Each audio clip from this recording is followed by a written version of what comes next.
On reste dans l'espace méditerranéen. En Turquie aujourd'hui, un accord doit être conclu et validé par les Nations Unies. Accord entre la Russie et l'Ukraine. Pas un accord de paix, non. Un accord pour reprendre les exportations de céréales ukrainiennes bloquées en mer d'Azov et en mer Noire. À Istanbul, notre correspondant Rémi Trio. Bonjour Rémi. Bonjour à tous. Alors, le secrétaire général de l'ONU sera là tout à l'heure pour valider cet accord à Ankara. À quoi doit-il servir cet accord, Rémi ?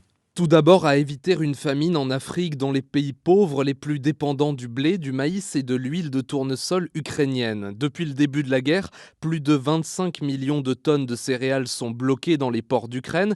Aucun navire ne pouvait passer en raison du blocus russe en mer Noire.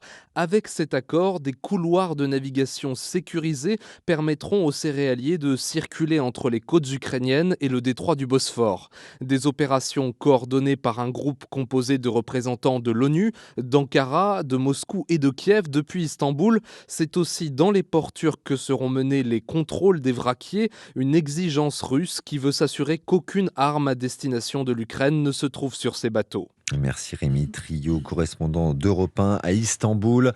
Il est très important de permettre l'exportation des céréales. Déclaration du Kremlin à l'instant.